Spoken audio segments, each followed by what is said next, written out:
घंटे कुछ नहीं खाना, इधर अज़ान शुरू होती है, इधर हम वाटर कूलर के पास जाके खड़े हो जाते हैं। हमें लगता है कि जितना हम पानी पी सकते हैं बस अभी पी लेना है। सबसे पहले तो मैं आपको क्लियर करती चलूँ कि हाइड्रेशन एक स्टेट है। आप उसको इस तरह से नहीं कर सकते कि जी आपने 1 घंटे के अंदर या आपने 1 मिनट के अंदर अगर सारा वाटर कूलर खाली कर दिया है तो आपको पूरे दिन में प्यास नहीं लगेगी, ऐसा नहीं है। हाइड्रेशन आपने अफ्तार से सहर तक मेंटेन करनी है, जिसका मतलब ये है कि अफ्तार रोज़ा खोलते साथ ही सहरी तक आपने थोड़ा थोड़ा करके आहिस्ता आहिस्ता करके पानी पीते रहना है। सबसे बड़ी गलती ये है कि आप सहरी के वक्त बहुत ज़्यादा पानी पीते हैं, उसको थोड़ा कंट्रोल रखें। सहरी के वक्त 1 से 2 गिलास पानी पिएं, हाइड्रेशन अपनी मेंटेन करें, लेकिन ये नहीं कि आपने 5 से 6 गिलास पानी जो है वो इकट्ठे पी लिए हैं। 1 घंटे में आप 3 गिलास से ज़्यादा पानी ना पिएं। अफ्तार से लेकर सहर तक थोड़ा थोड़ा करके पानी पीते रहें। दूसरी बड़ी गलती ये हम करते हैं कि हम जो बेवरेजेस हैं जैसे लस्सी हो गई, दूध सोडा हो गया, इवन सहरी में हम वो इस्तेमाल कर रहे होते हैं। ये दूसरी बड़ी गलती है, क्योंकि ये चीज़ें बजाय इसके कि आपको आपकी प्यास बुझाएं, या आपको प्यास लगाती हैं। चाहे आप नमकीन लस्सी लें, चाहे आप मीठी लस्सी लें, अगर आप सादा पानी की बजाय कोई भी बेवरेज उस टाइम पे इस्तेमाल करेंगे, चाय, कॉफ़ी, ग्रीन टी, जो भी आप इस्तेमाल करेंगे, उससे आपको प्यास ज़्यादा लगेगी, क्योंकि नमक का इस्तेमाल, उससे भी प्यास ज़्यादा लगती है। चाहे आप नमकीन लस्सी ले रहे हैं, नमक के इस्तेमाल से भी प्यास ज़्यादा लगेगी। चीनी का इस्तेमाल यानी मीठी लस्सी या कोई भी मशरूब अगर आप उस टाइम पे पीते हैं, उससे प्यास ज़्यादा लगेगी। चाय, कॉफ़ी जो है वो वैसे डायूरेटिक्स हैं, उनको पी के यूरिन ज़्यादा आता है, जिसकी वजह से प्यास जो है वो ज़्यादा लगती है। उस टाइम पे प्लेन वाटर का इस्तेमाल करें। जो हम बेवरेजेस का इस्तेमाल कर रहे होते हैं वो कोई भी हो सकते हैं, लाइक चाय, कॉफ़ी वगैरह, उनका इस्तेमाल जितना हो सके अवॉइड करें। हाँ, कुछ लोगों को सर दर्द शुरू हो जाती है क्योंकि कैफ़ीन की, चाय की इतनी आदत हुई होती है, तो वो चाय का इस्तेमाल कर सकते हैं, लेकिन उसमें दूध कम से कम होना चाहिए। अब सहरी का डाइट प्लान होना क्या चाहिए? आप ज़ाहिर है हर एक का जो लाइफस्टाइल है वो डिफरेंट है। आइडियली आप ये करें, 7 इंच का एक पराठा 1 से 2 खाने के चम्मच देसी घी में बना लें। मतलब 2 खाने के चम्मच से ज़्यादा आपने देसी घी का इस्तेमाल नहीं करना। 7 इंच का पराठा मल्टीग्रेन का हो, मल्टीग्रेन आटे का हो ज़्यादा बेहतर है, वरना गंदम के आटे का पराठा बना लें। उसके साथ आप 1 कप दही और 1 अंडा सब्जियां डालकर, या 1 कप सालन का इस्तेमाल कर सकते हैं। अगर आपको पराठा नहीं पसंद तो आप सीरियल्स का इस्तेमाल कर सकते हैं। सीरियल्स में बहुत सारी हमारे पास हेल्दी ऑप्शंस हैं। ज़ाहिर है मैं किसी ब्रांड को इंडोर्स नहीं करूँगी, लेकिन ब्रांड फ्लेक्स वगैरह, 1 कप ब्रांड फ्लेक्स ले लें, उसके अंदर 1 कप लो फैट मिल्क, या फुल फैट भी, अगर वेट लॉस आपका कंसर्न नहीं है और कोलेस्ट्रॉल वगैरह का मसला नहीं है, तो आप उसके अंदर 1 गिलास दूध डाल के, 1 कप दूध डाल के इस्तेमाल कर सकते हैं। इस केस में आप अंडा उबाल कर साथ खा लें। सबसे पहले ऑप्शन आ गई पराठे की, जिसके साथ अंडा या सालन और दही लिया जा सकता है। दूसरी ऑप्शन आ गई आपके पास सीरियल्स की। तीसरी ऑप्शन दलिए यानी पोरेज वगैरह, वो भी बहुत अच्छी ऑप्शन है। जौ का दलिया, जई का दलिया यानी ओट्स और बार्ले दोनों लिए जा सकते हैं। पानी के अंदर पका के चूल्हे की आग बंद करने के बाद उसमें दूध शामिल कर लें, उसके ऊपर आप नट्स डाल सकते हैं, उसके साथ आप फ्रूट का इस्तेमाल कर सकते हैं। ये 3 जो हैं वो आइडियल ऑप्शंस हैं सहरी की। अगर आपको तीनों ऑप्शंस पसंद नहीं हैं या किसी वजह से आप ये तीनों ऑप्शंस नहीं ले सकते, तो ब्रेड हमारे पास एक अच्छी ऑप्शन है। 2 से 3 स्लाइसेस ब्रेड के सालन के साथ या अंडे के साथ ले लें, और उसके साथ 1 कप दही का इस्तेमाल करें। दूध, दही यानी डेयरी सेक्शन हाइड्रेशन प्रोवाइड करता है, हाइड्रेशन मेंटेन करता है, यानी कि आपको पूरे दिन में प्यास कम लगेगी। लेकिन इसका मतलब ये नहीं है कि आपने पानी नहीं पीना, आपने दूध ही पीते रहना है। दूध, दही थोड़ा सा हाइड्रेटिंग होता है, लेकिन पानी का नेमुल बदल नहीं है। बहरहाल ब्रेड का इस्तेमाल हो सकता है। और आखिरी हमारे पास जो ऑप्शन आ जाती है वो आ जाती है बेसन की रोटी। जिन लोगों को वेट लॉस करना है वो 7 इंच की बेसन की रोटी पका के खा लें, और उसके साथ 1 कप दही का ले लें। बेसन की रोटी वैसे भी अच्छी ही दही के साथ लगती है। बेसन की 7 इंच की रोटी ले लें, जिसे बेसन का चिल्ला कहते हैं, और उसके साथ 1 कप दही का इस्तेमाल कर लें। एक उबला अंडा वो भी इसके साथ खा सकते हैं। आप इन सारे नाश्तों में से, इन सारे सहरी के ऑप्शंस में से जो मर्जी सेलेक्ट करें, उसके साथ आपने नट्स का इस्तेमाल, यानी कि बादाम या अखरोट 1 मुट्ठी ज़रूर खा लेने हैं। दोनों को मिक्स करके खा लें, ज़्यादा बेहतर हो जाएगा। 4 अखरोट या 7 से 11 बादाम आप ज़रूर खा लें। ओमेगा 3 का भी बहुत अच्छा सोर्स है, और हेल्दी फैट्स हैं। जो फैट्स हैं वो आपको फीलिंग ऑफ फुलनेस देते हैं, आपको काफ़ी देर तक भूख नहीं लगेगी। और प्रेफर यही करें कि अगर आप पराठा खा रहे हैं तो उस पर ऑयल ज़रूर लगा लें, मतलब अगर आप रोटी खा रहे हैं उस पर ऑयल ज़रूर लगा लें, इन केस आपको कोलेस्ट्रॉल का मसला नहीं है, क्योंकि जितने फैट्स हैं वो आपको फीलिंग ऑफ फुलनेस देते हैं, आपको काफ़ी देर तक उसके बाद भूख नहीं लगती।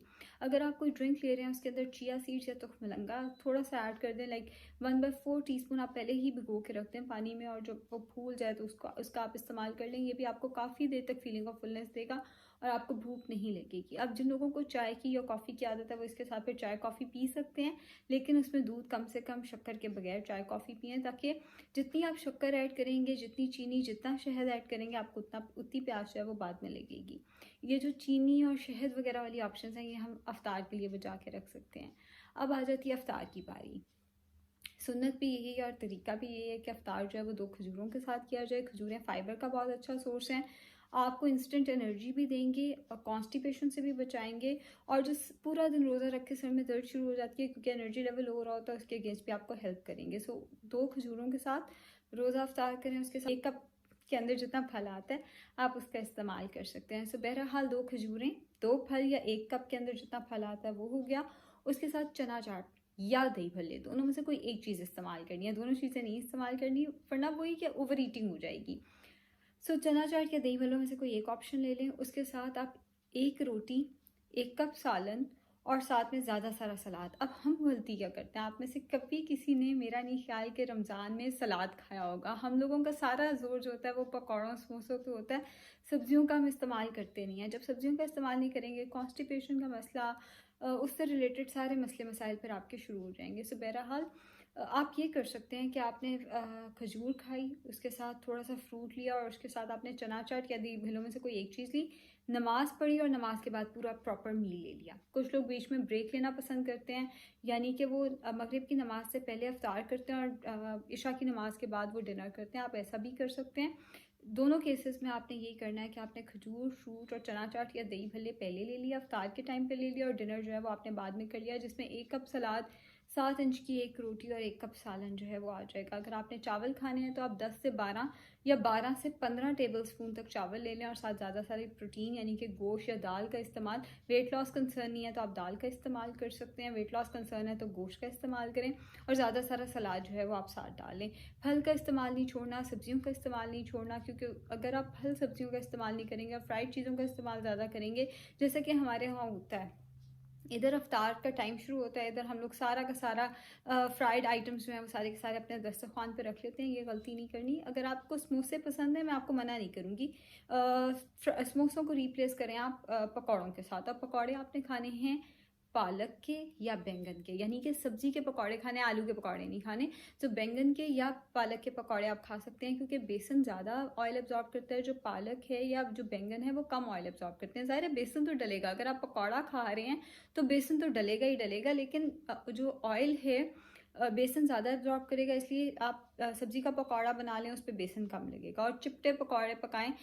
चिपटे पकौड़ों से मुराद ये है कि आप उन्हें नॉन स्टिक पैन पे थोड़ा सा ऑयल डाल के 60 पकौड़े जो हैं वो बना लें सब्जी के, वो ज़्यादा बेहतर रहेंगे। सो 2 से 3 आप पकौड़े ले सकते हैं। अगर आपको बहुत ज़्यादा क्रेविंग होती है कि नहीं भी हमने तो फ्राइड चीज़ खानी है, उसके साथ आप फिर 2 से 3 कबाब बना लें। सो चना चाट वगैरह रहने दें, आप 2 से 3 पालक के या बैंगन के पकौड़े और उसके साथ 2 से 3 कबाब ले लें।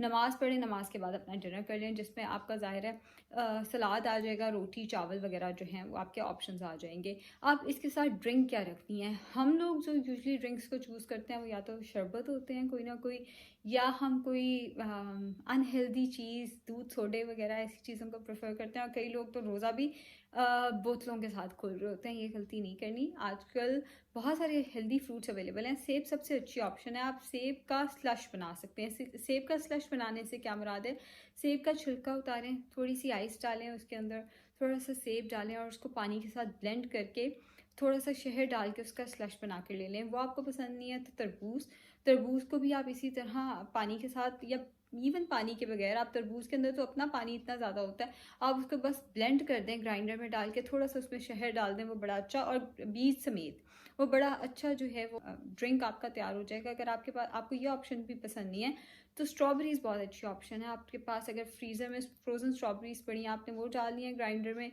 थोड़ा सा शहद डालना है, पानी डालना है, उसको अच्छे से ब्लेंड करके थोड़ा सा उसमें काला नमक, जिंजर और मिंट ऐड कर दें, आपकी बड़ी अच्छी ड्रिंक तैयार हो जाएगी। सो बजाय इसके कि हम कोल्ड ड्रिंक्स को प्रेफर करें, बजाय इसके कि हम शरबत को प्रेफर करें, बजाय इसके कि हम कोई अनहेल्दी ड्रिंक की तरफ जाएं। आप इन फ्रूट्स की ड्रिंक को प्रेफर करें। अगर ये सारा कुछ आपको नहीं पसंद तो आप इस टाइम पे दही की लस्सी ले सकते हैं। बहुत ज़्यादा नमक या बहुत ज़्यादा चीनी नहीं डालनी, हल्का सा नमक डाल लें। अगर मीठी बनानी है तो हल्का सा शहद डाल लें। इस टाइम पे लस्सी निस्बतन बेहतर ऑप्शन है। लाल शरबत की निस्बत बेहतर ऑप्शन है, और कोल्ड ड्रिंक की निस्बत जो है या दूध सोडा की निस्बत जो है वो बेहतर ऑप्शन है। इतना देर खुद को भूखा रखने के बाद फ़ौरन से आपने दूध सोडा या कोई भी ड्रिंक नहीं ले लेनी।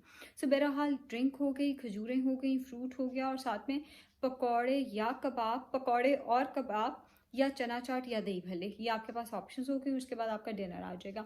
अब कई लोग अफ्तार से सहर तक पूरी रात जाग रहे होते हैं। अगर आपने पूरी रात जागना है तो उस टाइम पे आप फ्रूट को प्रेफर करें या चना चाट या दही भल्ले। मतलब जो आपकी अफ्तार की ऑप्शंस हैं, दोबारा खाना खाने नहीं बैठ जाना। वही बात कि अभी आपकी अफ्तारी हज़म नहीं हुई कि आपने दोबारा खाना खा लिया, अभी वो हज़म नहीं हुआ कि सहरी का वक्त हो गया। बॉडी को इतना ज़्यादा ओवरलोड नहीं करना, थोड़ा थोड़ा पानी पीते रहें। आपको बहुत ज़्यादा भूख ही नहीं लगेगी, और अगर आपको भूख लगती है तो इस केस में फिर फ्रूट हमारे पास ज़्यादा अच्छी ऑप्शन है। ऑल्दो रात में फ्रूट नहीं लेना, रात में तब फ्रूट नहीं लेते होते जब आपने पूरी रात सोना है, मगर इस केस में आप रात को फ्रूट ले लें या दही भल्ले या चना चाट के सबसे आपके पास सेफेस्ट ऑप्शन रहेंगी। अब एक और चीज़ जिस पे बहुत हम कम ध्यान देते हैं वो ये है कि हम फिज़िकल एक्टिविटी नहीं करते। हम रमज़ान में पूरा दिन एक सोफ़े पे, एक बेड पे सो सो के गुजार देते हैं, बस नमाज के लिए उठते हैं, नमाज पढ़ के फिर सो जाते हैं।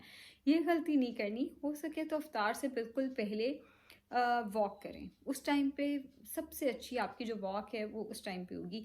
अब चूंकि ख़वातीन किचन में होती हैं, वो कहती हैं हम उस टाइम पे वॉक नहीं कर सकते, तो आप सहरी से पहले वॉक कर लें। आप सहरी से पहले भी अगर आप किचन में और सहरी से पहले भी वॉक नहीं कर सकते तो फिर उसके बाद हमारे पास जो आइडियल टाइम आता है वो आता है कि रात के कोई 10-11 बजे अफ्तार को जब 2-3 घंटे गुजर गए हैं तो आप उस टाइम पे वॉक करें। लेकिन फिजिकल एक्टिविटी अपनी छोड़नी नहीं है। मतलब ये ना हो कि आप पूरा रमज़ान सोफ़ों पे बैठ के गुजार दें, उससे सेहत ज़्यादा ख़राब होगी। हम ना करके भी फ्राइड चीज़ें खा लेते हैं अफ्तार में, हम ना करके भी मिर्च मसालों वाली चीज़ें खा रहे होते हैं। उसके साथ कोशिश करेंगे आपकी फ़िज़िकल एक्टिविटी ज़्यादा हो, ताकि किसी किस्म के कोई मैदे के मसाइल आपके जो हैं वो शुरू ना हो। सो बहरहाल ये रहेगा आपका डाइट प्लान। और आखिरी वही चीज़ जो मैं मिस हो गई थी कि बहुत ज़्यादा मिर्च मसालों का इस्तेमाल आपने नहीं करना। जैसे नॉर्मली डाइट होती है वैसे इस्तेमाल करनी है। वो जो एक अपने ऊपर तरस आ रहा होता है ना कि हमने रोज़ा रखना है तो अगले 16 घंटे कुछ नहीं खाना। अफ्तारी के टाइम हमें होता है हमने तो 16 घंटे से कुछ नहीं खाया, अब हमने सारा कुछ एक ही गो में खा लेना है। अपने ऊपर तरस नहीं खाते रहना। जो रोज़े का मकसद है उसको समझें, एंड मॉडरेशन के साथ खाएं, एतदाल में रह के खाएं। शुक्रिया।